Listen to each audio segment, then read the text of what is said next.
दोस्तों, ट्रंप के आगे क्या मोदी सरकार ने पहला सरेंडर कर दिया है? आखिर कैसे पूरे के पूरे देश के सामने एक बहुत बड़ा संकट ट्रंप ने खड़ा कर दिया है। और ये वाकई में एक ऐसा संकट है दोस्तों, जो आपकी मेरी जिंदगी को सीधा प्रभावित करेगा। क्योंकि अगर ट्रंप का टैरिफ 7 दिन बाद लागू हो गया तो यकीन जानिए भारत की अर्थव्यवस्था का पट्टा बैठ जाएगा। मैं 7 दिन बाद इसलिए बोल रही हूँ दोस्तों, क्योंकि आज 1 अगस्त है।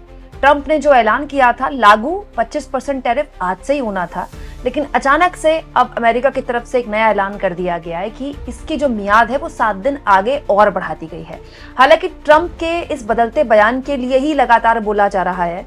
अमेरिका में एक बात बोली जा रही है कि ट्रंप जो है वो टाको प्रेसिडेंट है, मतलब वो कब पलट जाए कुछ कह नहीं सकते। और चलिए, कम से कम 7 दिन की मियाद एक तरह से मिल गई है तो कुछ, लेकिन जिस तरह से 7 दिन की मियाद अमेरिका ने आगे बढ़ाई है, ये 2 चीजें बताता है ट्रंप को लेकर और उनके प्रशासन को लेकर। एक, कि ट्रंप भारत को खुलेआम टैरिफ के मामले में ब्लैकमेल कर रहे हैं, दुनिया के बाकी मुल्कों को भी कर रहे हैं, हमको केवल भारत से मतलब है। दूसरा, ट्रंप खुलेआम भारत को और पर्सनली मोदी को ट्रोल कर रहे हैं, क्योंकि जिस तरह की भाषा वो पाकिस्तान के लिए बोल रहे हैं कि एक दिन ऐसा भी आ सकता है कि पाकिस्तान भारत को तेल बेचे, और पाकिस्तान के साथ ट्रेड डील का ऐलान उन्होंने कर दिया। मतलब जिस तरह की बात वो पाकिस्तान के लिए बोल रहे हैं, वो जानते हैं कि वो ये करेंगे तो भारत के लोगों को ये भारत बुरा लगेगा। मतलब हम किसी भी हाल में बर्दाश्त नहीं कर सकते पाकिस्तान से, मतलब पाकिस्तान के लिए इस तरह की बात हमारे लिए। तो ट्रंप जानते हैं कि उनको कहाँ एक तरह से निशाना करना है, जहाँ भारत के लोगों को सबसे ज्यादा दर्द होता है, सबसे ज्यादा तकलीफ होती है। लेकिन इस बीच दोस्तों एक बहुत ही हैरान करने वाली खबर आई है, और ये परेशान करने वाली खबर इसलिए हो सकती है क्योंकि ये हमारी बदलती विदेश नीति को का एक और, या फिर ये कह रहे हैं कि हमारी फेल होती विदेश नीति का एक और एग्जाम्पल है। जैसे ही दोस्तों ट्रंप के टैरिफ को लेकर ये खबर आई कि ये टैरिफ अब 7 दिन के लिए आगे और बढ़ा दिया गया है, 7 अगस्त से ये लागू होगा, मेरी नज़र एक बहुत ही इंपॉर्टेंट खबर पर पड़ी। टेलीग्राफ ने खबर छापी है, इसके अलावा रॉयटर्स ने भी एक खबर छापी है, जो कि दुनिया के सबसे बड़े मीडिया हाउसेस में से एक है। इसके अलावा दोस्तों फाइनेंशियल एक्सप्रेस ने भी ये खबर छापी है, मॉस्को टाइम्स ने भी ये खबर छापी है, रूस की एक बहुत इंपॉर्टेंट मीडिया हाउस है। और इसके अलावा द हिंदू ने भी एक खबर छापी है दोस्तों। हालांकि ये खबर सोर्सेस के हवाले से है, लेकिन ये खबर मैं आपको क्यों इतने विस्तार से बताना चाहती हूँ, क्योंकि ये खबर, इस खबर में लिखा है दोस्तों कि फिलहाल ट्रंप के ये जो टैरिफ का ऐलान था उसके बाद ये खबर आई है कि इंडियन स्टेट रिफाइनर्स ने रशिया से तेल खरीदने पर फिलहाल के लिए पॉज लगा दिया है। मतलब भारत जो रूस से लगातार तेल खरीद रहा है दोस्तों, रूस यूक्रेन युद्ध के बाद भारत ने रूस से बहुत तेल खरीदा, इसका बहुत फायदा हुआ भारत को। एक तो हमने अपने रिजर्व तेल के जो रिजर्व थे वो भर लिए, वो तो खैर वैसे भी भरे होते हैं। दूसरा, हमको इससे हमारा फॉरेन एक्सचेंज बहुत इम्प्रूव हो गया, क्योंकि रूस से हमको बहुत सस्ता तेल मिलता है। लेकिन अब दोस्तों ये खबर एक इशारा कर रही है कि अमेरिका जो चाहता था हम वो करते दिखाई दे रहे हैं। याद रखिए, केवल अमेरिका ने 25% टैरिफ नहीं लगाया, भारत पर एडिशनल चार्ज भी लगाने की बात ट्रंप ने कही है कि क्योंकि आप रूस से तेल खरीदते हैं इसीलिए आपको ये चार्ज बियर करना पड़ेगा। हालांकि ये चार्ज कितना होगा भी पता नहीं है, लेकिन इसी तरह की चार्ज की बात उन्होंने चीन के लिए भी कही। लेकिन चीन ने उनको साफ कर दिया कि हम आपके चार्ज से नहीं डरते, रूस से हम तेल खरीदते रहेंगे, लेकिन हम चीन नहीं है और हमको चीन जैसा बनना है, चीन जैसा आंख दिखाना है ट्रंप को। दोस्तों इस तरह की अव्यवहारिक बात, मतलब इम्प्रैक्टिकल बात मैं करूंगी भी नहीं, ऐसी बात नहीं करनी चाहिए, क्योंकि हमें अपनी सच्चाई पता होनी चाहिए, हम चीन नहीं है। लेकिन पॉइंट ये है दोस्तों कि अगर हम रूस से तेल खरीदना बंद करते हैं तो क्या अमेरिका से तेल खरीदना शुरू करेंगे? कुछ दिन पहले दोस्तों, सबसे पहले मैंने आपके सामने एक खबर रखी थी, इंडियन एक्सप्रेस की खबर थी, जिसमें लिखा था कि हमने इस साल, जब प्रधानमंत्री नरेंद्र मोदी फरवरी में अमेरिका गए थे, उससे पहले ही ट्रंप प्रशासन के आने के बाद से अमेरिका से तेल खरीदना 270% बढ़ा दिया है। ये बहुत बड़ा आंकड़ा है, 270% अमेरिका से हमने तेल खरीदना बढ़ा दिया है। दोस्तों अमेरिका का जो तेल है वो हमको रूस से 20% महंगा मिलता है, बल्कि दोस्तों अमेरिका का जो तेल मंगाना भी है भारत के लिए वो भी महंगा है ना, दूर बहुत है। लेकिन दोस्तों ये जून 28 जून की खबर बताती है कि हमने इस साल के शुरुआत से ही अमेरिका से तेल खरीदना बढ़ा दिया था। हालांकि हमारी जो तेल खरीदने की क्षमता है दोस्तों वो बहुत डाइवर्सिफाइड है। हम अभी भी रूस से भी तेल खरीदते हैं, हमने अमेरिका से भी तेल खरीदना बढ़ा दिया है, हम सऊदी अरेबिया से भी तेल खरीदते हैं, हम कुवैत से भी तेल खरीदते हैं। तो हमारा जो तेल खरीदने का बाजार है वो बहुत डाइवर्सिफाइड है, हम किसी एक कंट्री पर डिपेंडेंट नहीं है। और ये ज़रूरी भी है भारत जैसी कंट्री के लिए, जहाँ पर इसका मतलब भारत दुनिया का दूसरा सबसे बड़ा बायर है तेल का, क्योंकि हमारी डिमांड बहुत बड़ी है तेल को लेकर। लेकिन पॉइंट ये है दोस्तों कि क्या ये पहला सरेंडर है?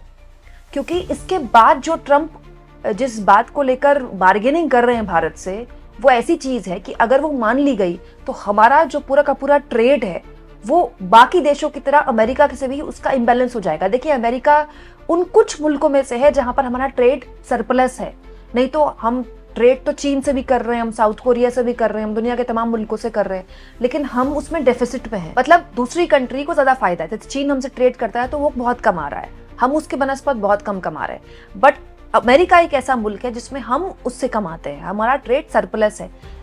ट्रंप ये चाहते हैं कि उसको बैलेंस कर दे, लेकिन उसके बैलेंस के चक्कर में भारत को कहीं ऐसा नुकसान ना हो जाए। तो अब अलग अलग मीडिया हाउसेस में छपने लगा है कि ये जो पूरा का पूरा भारत और अमेरिका के बीच का कारोबार है, ये बेसिकली 87 अरब डॉलर का निर्यात है। बेसिकली 87 अरब डॉलर मतलब 87 बिलियन डॉलर। दोस्तों, अगर इसको मैं इंडियन करेंसी के हिसाब से कैलकुलेट करती हूँ तो ये बना 7.61 लाख करोड़ रुपए। दोस्तों, ये बहुत ही बड़ा आंकड़ा है भारत के लिए, बहुत ही बड़ा। और कुछ सेक्टर्स तो ऐसे हैं कि अगर 7 दिन बाद ये टैरिफ लागू हो गया तो वो तबाह हो जाएंगे, जैसे जेम्स एंड ज्वेलरी है, ऑटो के कल पुर्जे हैं, भारत बड़े स्तर पर वहाँ भेजता है अमेरिका में, इलेक्ट्रॉनिक्स एंड सोलर एनर्जी है, जेम्स एंड ज्वेलरी तो मैं आपको बता ही चुकी हूँ, कपड़ा सस्ता जो कपड़ा है यहाँ से वहाँ जाता है। इसके अलावा फार्मास्यूटिकल सेक्टर्स भी बहुत बड़े स्तर पर प्रभावित हो जाएगा। फार्मास्यूटिकल सेक्टर तो बहुत ज़्यादा प्रभावित हो जाएगा। पिछली बार भी जब ट्रंप ने टैरिफ लगाया था तब भी फार्मास्यूटिकल सेक्टर पर इसका असर देखने को मिला था, और दूसरा स्टील और एल्यूमिनियम भी। हालांकि इनमें से कुछ सेक्टर्स हैं जिनको इसमें रियायत दी गई है, क्योंकि अमेरिका जानता है कि अगर उसने स्टील, एल्यूमिनियम और फार्मास्यूटिकल्स पर टैरिफ लगा दिया तो उसकी खुद की इकोनॉमी तबाह हो जाएगी, उसके खुद के लोगों के लिए मुश्किल हो जाएगी सस्ती दवाइयां खरीदना। लेकिन पॉइंट ये नहीं है दोस्तों, पॉइंट ये है कि ये जो ब्लैकमेलिंग है ना अमेरिका की, कहां जाकर रुकेगी और अमेरिका पर हम भरोसा कैसे करें? तो ऑपरेशन सिंदूर से पहले और उसके दौरान, उसके बाद जो हालात और जिस तरह के बयान अमेरिका से आए हैं, ट्रंप से आए हैं, वो खतरनाक है।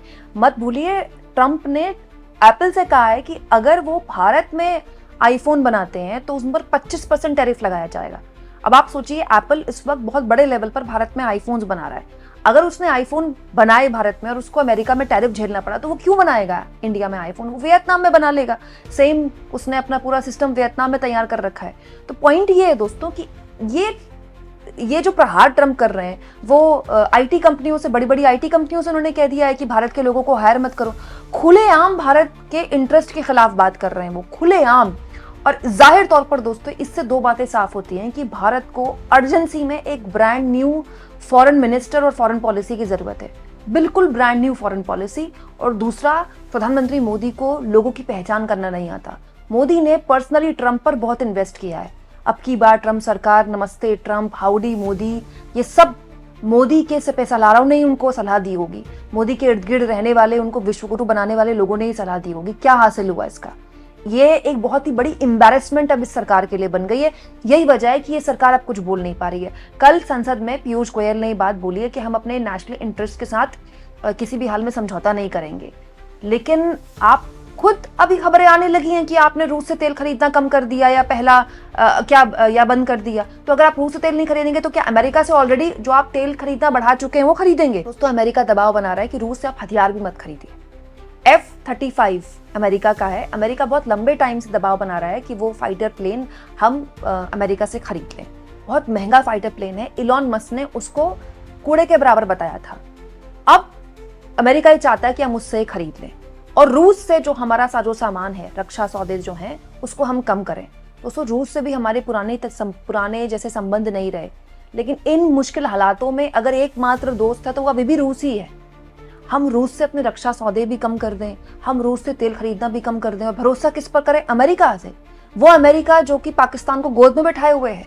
तो ये अजीबोगरीब स्थिति में हम खड़े हो गए हैं। अर्थव्यवस्था का बट्टा बैठ जाएगा, फॉरेन पॉलिसी की धज्जियां उड़ चुकी हैं।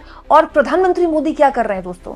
प्रधानमंत्री मोदी कल बनारस में उनका कार्यक्रम है, वो एक रैली करेंगे अपने संसदीय क्षेत्र में। पीएम जा रहे हैं, मतलब उनका बिजनेस एज यूजुअल चल रहा है। मतलब न्यू नॉर्मल हो गया है ये तो दोस्तों कि बेमतलब रैलियां करना, बेमतलब रोड शो करना। हो सकता है पीएम कल वहां रोड शो भी करे, क्योंकि मोदी तो वहां रोड शो कर रहे हैं जहां जरूरत भी नहीं है। एक्चुअली में होना ये चाहिए था कि प्रधानमंत्री को अर्जेंसी में राष्ट्र के नाम संबोधन करना चाहिए था।